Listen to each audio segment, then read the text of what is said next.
Powered by Sports Interaction, Canada Sportsbook.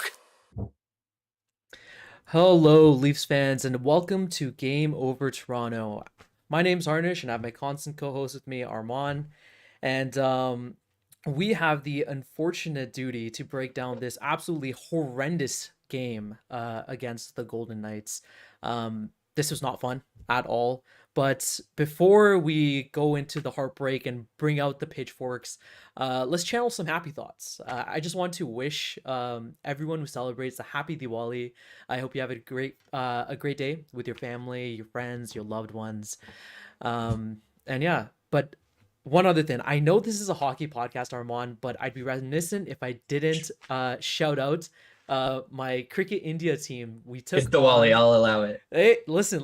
We took on Pakistan the day before Diwali, and we absolutely destroyed them. Well, it was a very tough game. I mean, destroyed them. It was Listen, like the they last... destroyed them in my heart, but it was a fantastic game. Easily the best game I've ever watched. Seeing Kohli in form, seeing my Gujarat Titans captain Hardik Pandya bowl in beautifully.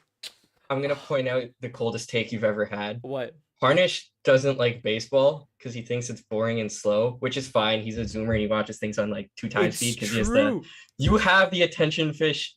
You have the attention span of a goldfish. Oh, really? This comes from a guy who doesn't even know proper English. Which is fine. Which is fine. You're a zoomer. But I'm a zoomer. Where I draw the line. You're just a boomer.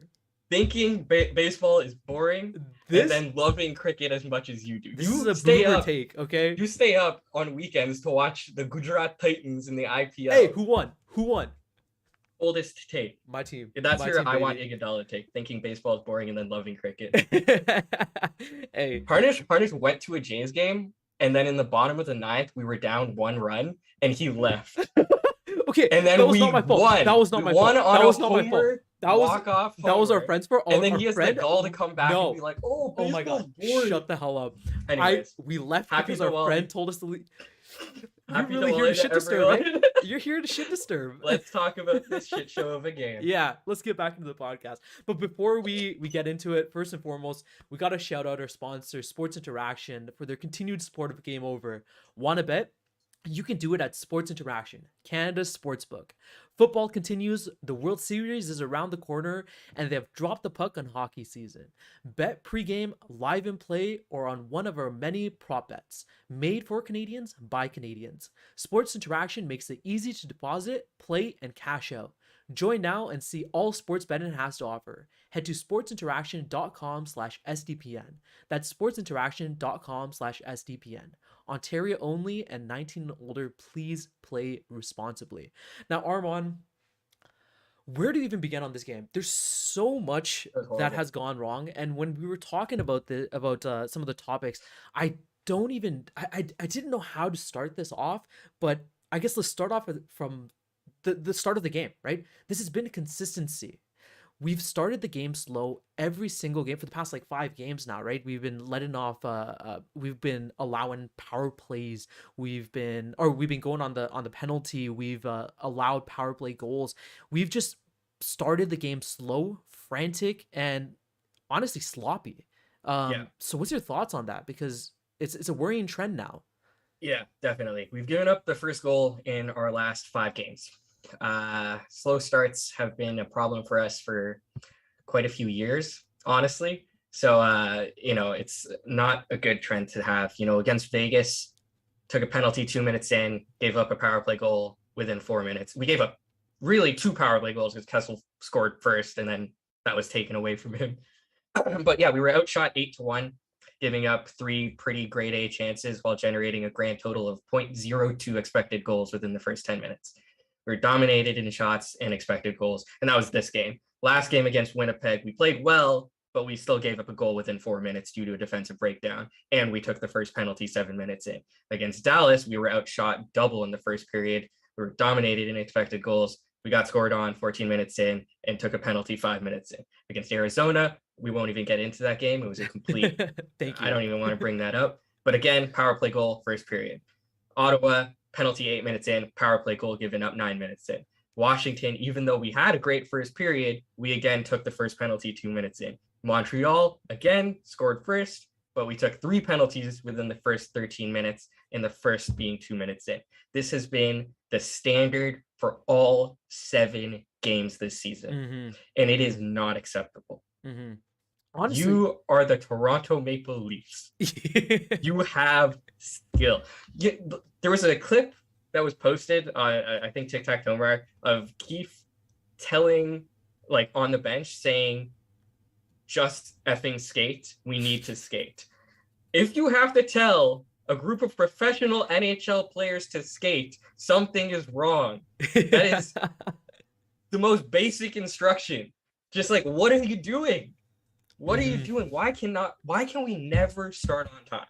It is such like an epidemic for this team to just play well for like the first 10 minutes. I don't get it. I don't understand what to do with, like, I don't know what they have to do. They took a timeout after Kessel scored, and that was to give, the video coach some time, who was evidently the only person who started on time on our staff. But the rest of them, like, you took a timeout, you have the time. I just don't get it. And they scored like 2 minutes after that timeout. What are you doing? It's so disappointing. And I remember the first game of the season, we were also doing Game Over, and we mentioned the slow start, and we're like, hey, maybe it's just jitters in the beginning of the season, right? But hey, it's been a while now. It's been 7 games. Like, you need to start getting this under control. And honestly, they took it even a step further. This game, not only was the first period a bad start, every single period they started slow. They looked horrendous every single period, at the start of it specifically. And they just looked sloppy, and they were being bailed out by Samsonov.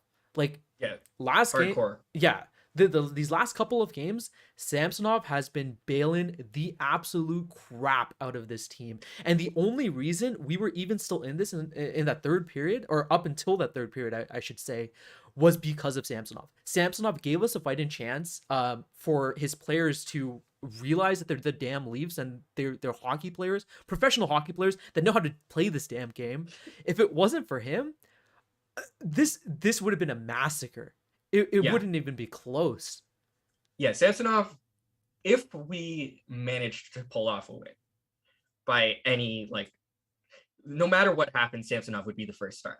Because we gave up, this was our worst defensive game of the season. I'll just put that out there. We gave up like 4.47 expected goals. And, you can say like, oh, power play. 3.86 of that was 5-on-5 alone. Like, we should have lost this by far more than 2 goals. This was like a 5-goal deficit if, Samsonov played like an average goalie. Yeah.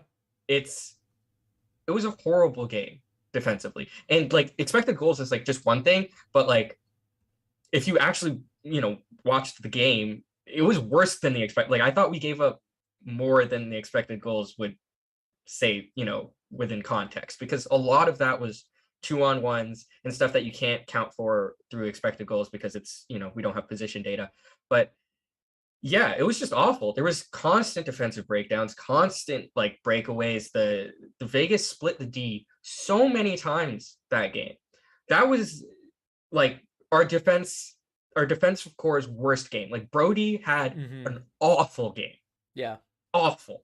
And he is usually very steady for us, so I'm not going to dog on him too much, but just awful. God awful. I don't even know what to say about like the defensive game here. It was horrible. Like, and this was such a Leafs game with how Kessel scored first, and then it got taken away, and then Amadio, who played like 3 games for us, scores the 3rd goal, and he like never scores, but of course he does. He's a former Leaf. It's just stupid, man. Yeah. I don't know, like, it's tough because it happened with Babcock as well, and now it's happening with Keefe in terms of like the slow starts and like just long periods of play where the Leafs don't play to their potential. Yeah. And a lot of times you think it's a coaching issue sometimes, but like, how many coaches do you get to go through before you start pointing to the players and say what's going on? And the other problem is, like, in our forward group, we saw when Clifford and Simmons were given an opportunity, right? It lights a fire under everyone's asses to try to perform better and earn their spot in the lineup, right? Now on the defensive side, we've had so many players have injuries. It's difficult to see where in the depth we can bring people up to, I guess, get an opportunity, right? We're kind of hamstrung here where we don't have many options. We kind of have to play it out and hope that they start playing well, right? we don't know what else to do in this situation, right? Yeah, I think Justin Hall deserved to scratch after this game. But he can't get one because our next guy up is Philip Krell, because just Jake Muzzin's injured, Timothy Liljegren's injured, and then Carl Dahlstrom is also injured, and Jordy Ben is injured. And it's like your top four of your top 9, I think. Yeah.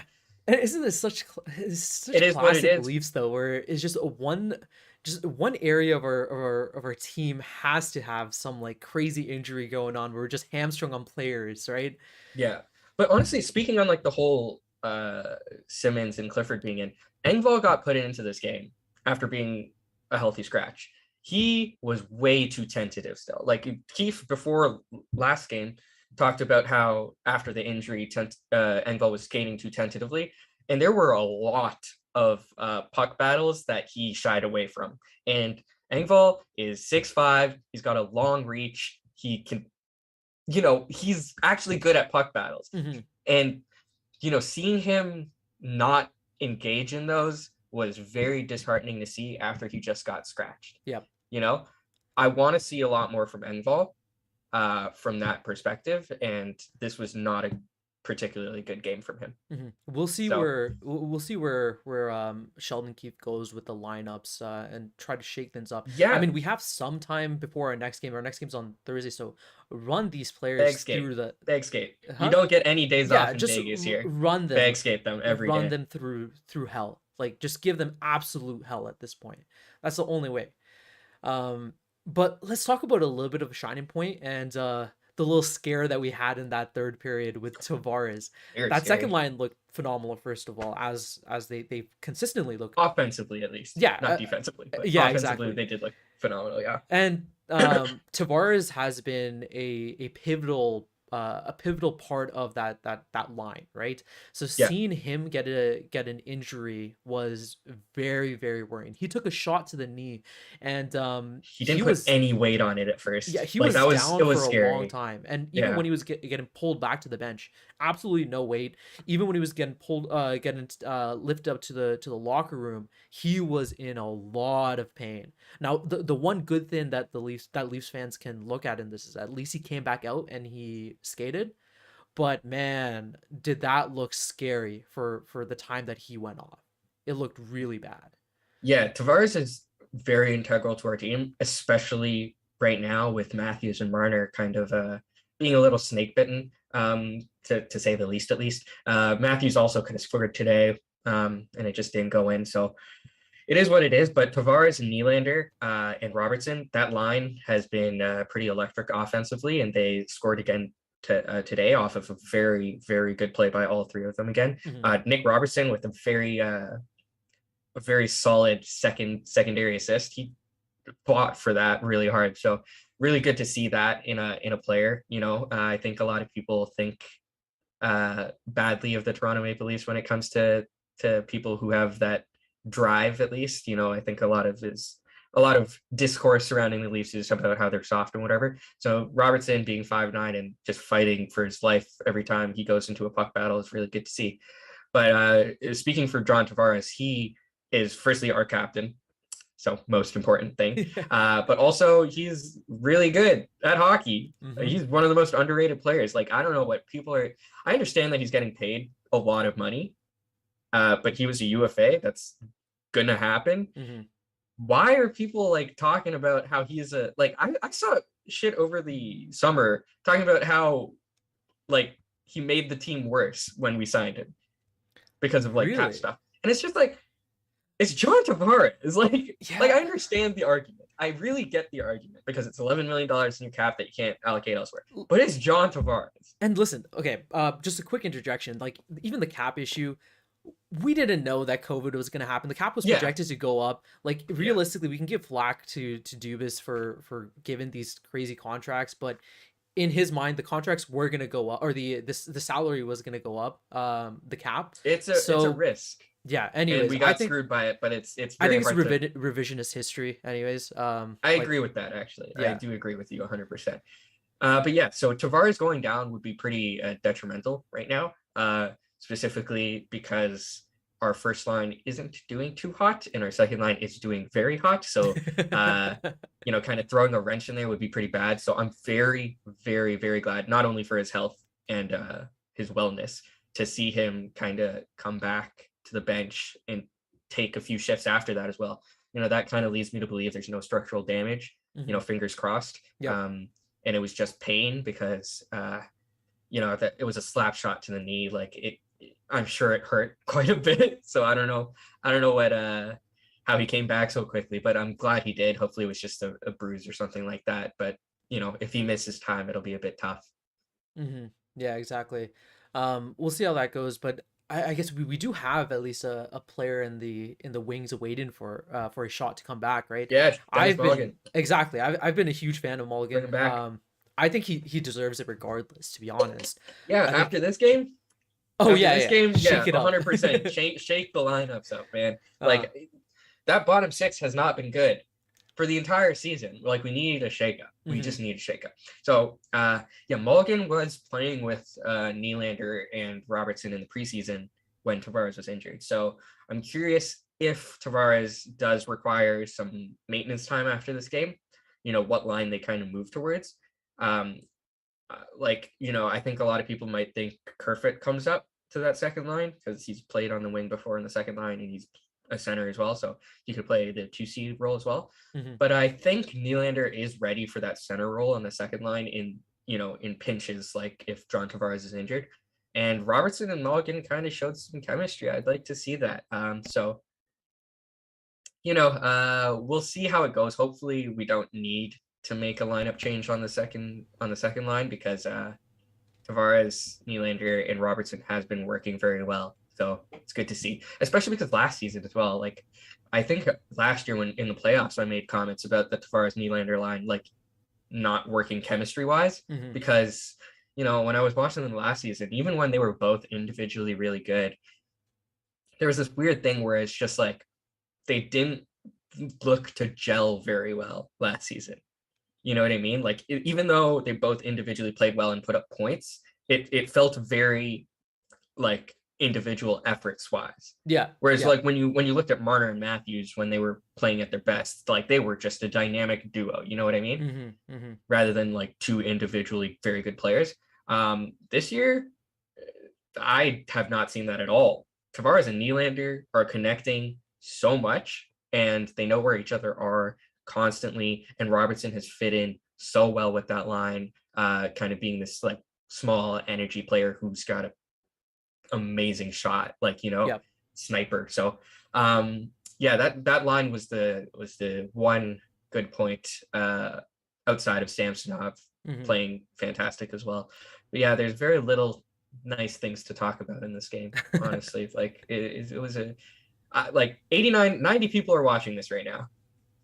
I don't At know how you're doing 1 this. a.m. by the It's way. 1 a.m. 1 in, a.m. in Toronto, Eastern Standard Time.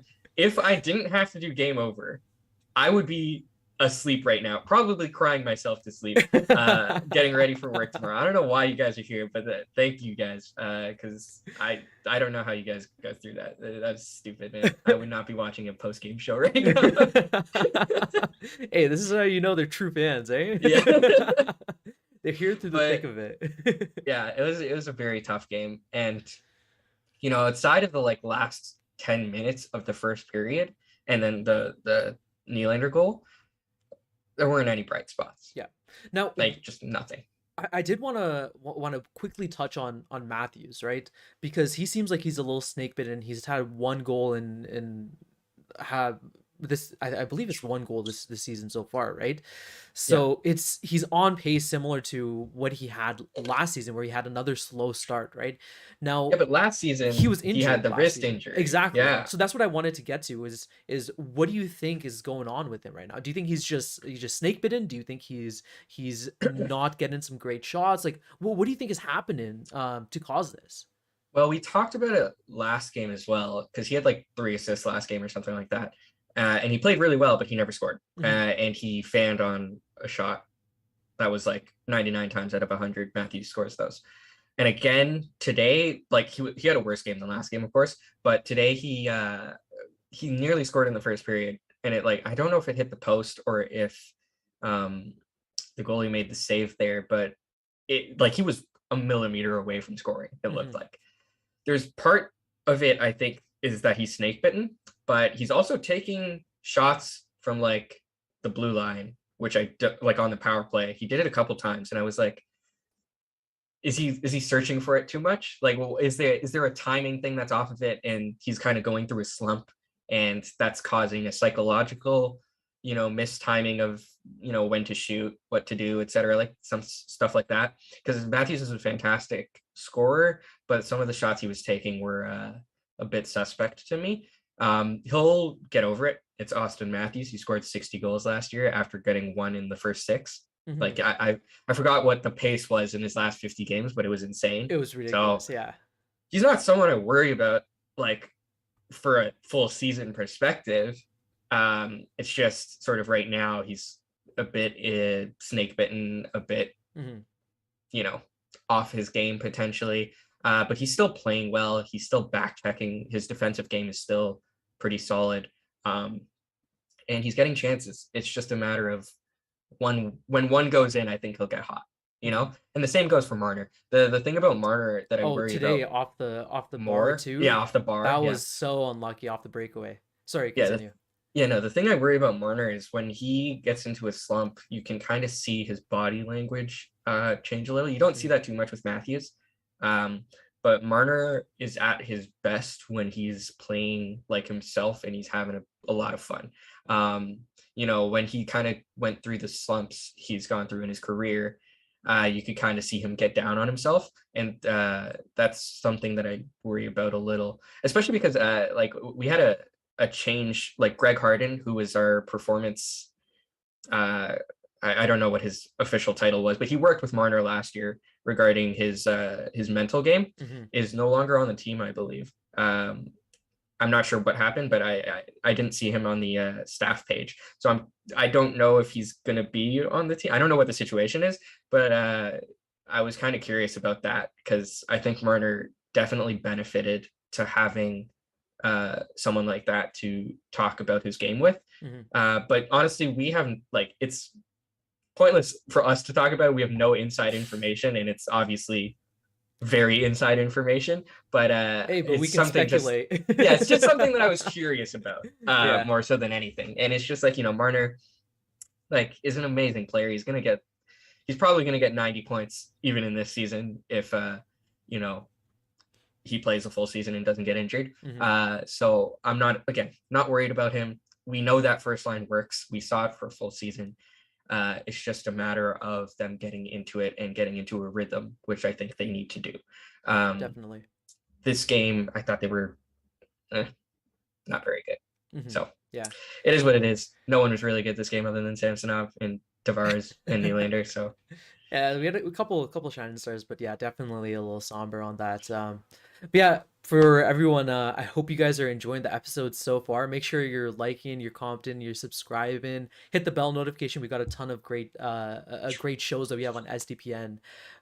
So we're very thankful that you guys are here. I know it's 1 a.m. super late. I'm exhausted, but one thing we need to hit on though is Phil fucking Kessel.